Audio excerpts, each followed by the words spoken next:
अगर गुलामों के हाथ में सत्ता होगी तो वो गुलामी चाहेंगे। ओम बिरला जी गुलाम हैं। ओम बिरला जी ने जो भी कार्रवाई की वो कार्रवाई बताओ जो अनुचित हुई है या उचित हुई है। राहुल गांधी की सदस्यता खत्म करी थी उन्होंने, क्या हुआ उसका? ओम बिरला जी का कोई वजूद नहीं है।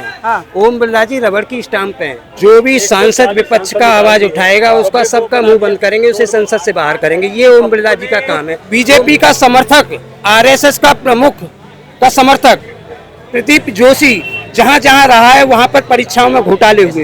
ये रिकॉर्ड जो मोदी जी की बनाई हुई कमेटी थी किसानों की एमएसपी पे और कानूनों पे, उसे 3 साल हो गए, पूरे 3 साल हो जाएंगे अब, और आज तक मोदी जी इस रिपोर्ट को संसद के पटल पर नहीं लेके आए। बार बार संसद की कार्यप्रणाली पर सवाल उठता है। कहा जाता है जो स्पीकर है वो भेदभाव करते हैं, जो बाकी पार्टी अपोजिशन के साथ भेदभाव करते हैं। तो ऐसा क्या है कि मतलब कि ओम बिरला या फिर करते आ रहे शुरुआत से ऐसा कि भाई सांसद में भेदभाव करते हैं कि अपोजिशन सांसद को सांसद नहीं माना जाता है? देखो, अगर गुलामों के हाथ में सत्ता होगी तो वो गुलामी चाहेंगे। ओम बिरला जी गुलाम हैं। गुलाम है लोकसभा स्पीकर जो गुलाम है। उन्होंने लोकसभा जो पहले भी लोकसभा चली हैं, ओम बिरला जी ने जो भी कार्रवाई की वो कार्रवाई बताओ जो अनुचित हुई है या उचित हुई है। राहुल गांधी की सदस्यता खत्म करी थी उन्होंने, क्या हुआ उसका? लेकिन राहुल गांधी की सदस्यता क्या हुआ था उसका? कोर्ट ने खत्म की थी। जल्दबाजी क्या हुई थी? क्यों इतनी जल्दबाजी की थी उन्होंने? गुजरात कोर्ट नहीं थी तो उसमें कुछ तो टाइम लगता है पेपर वगैरह आने में, उसके लिए क्या टाइम लगाया था उन्होंने? तुरंत एट ए टाइम कर दिया था। लेकिन तब भी ओम बिरला जी का कोई वजूद नहीं है। ओम बिरला जी रबड़ की स्टाम्प हैं। रबड़ की स्टाम्प है। 140 सांसदों को निष्कासित किया था। किस बेस पे किया था? उसका कोई उन्होंने बताया कि भाई ये है वजह? क्या वजह थी उनकी? अगर सवाल पूछना गलत है क्या? संसद किस लिए, हमने सांसदों को किस लिए भेजा है? अपनी समस्याओं को बताने के लिए भेजा है ना। अगर मेरा सांसद मेरी समस्या संसद के न उठाए तो फिर क्या फायदा उसका? और वो सांसद मेरी समस्या को संसद में उठा रहा है और उसे बाहर किया जा रहा है तो क्या फायदा उस संसद का? गाली दे रहे थे कौन? रमेश बिदुड़ी थे जो सांसद में, जो दूसरे वो गाली दे रहे थे। आम आदमी पार्टी के जो ना दानिश अली नहीं थे वो, दानिश अली, हाँ, उनको गाली दे रहे थे। आम आदमी पार्टी के तो थे वो। नहीं रमेश सिंह बिदौड़ी बीजेपी का था। बीजेपी का था जिसको आम आदमी पार्टी के सांसद गाली दी। नहीं आम आदमी के बीएसपी का सांसद था जिसको गाली दे रहे थे। अच्छा। तो सांसद पार्लियामेंट में जो गालियां दे रहे थे तो स्पीकर जी को क्या करना चाहिए था? बताइए, खुलेआम आप किसी को भी गाली दे दो भाई, वो तो बड़ी अच्छी, मतलब बहुत अच्छी, मतलब जो मेंबर ऑफ पार्लियामेंट है, पढ़े लिखे लोग होते हैं, सब कुछ होता है, तो उसमें क्या हुआ? तो मतलब ये आचरण सही नहीं है लोगों का? बिल्कुल तो आचरण बिल्कुल सही नहीं है। तो आपको अगर किसी पे भी चिल्ला रहे थे, नहीं वो वाली बात नहीं कर रहा मैं, कह रहा हूँ कि आपको अगर बनाया गया है किसी चीज को बैलेंस करने के लिए, आप बिल्कुल नहीं कुछ बोल रहे हो तो इसका मतलब क्या है?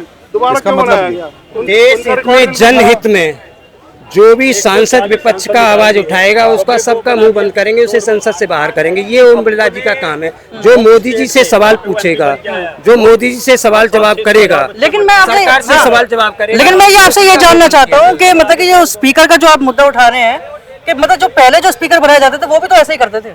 पहले स्पीकर ने, किसी ने बताओ 140 सांसद किसी ने किए हैं? किसी भी स्पीकर के टाइम पर, किसी भी स्पीकर के टाइम पे कोई धर्म के ऊपर टिप्पणी हुई?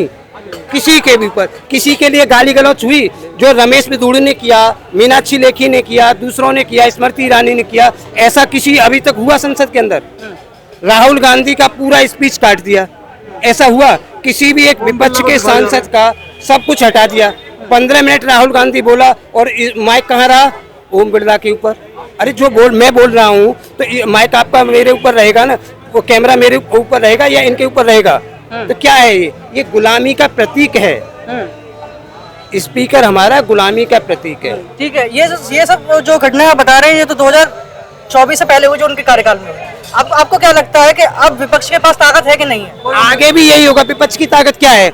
विपक्ष की ताकत है इस टाइम पर जब उन जैसे वो डिप्टी मांग रहे हैं, सांसदों को जब निष्कासित कर दिया जाएगा, संसद से बाहर कर दिया जाएगा, धक्के मार के निकाल दिया जाएगा, ताकत कहाँ रहेगी?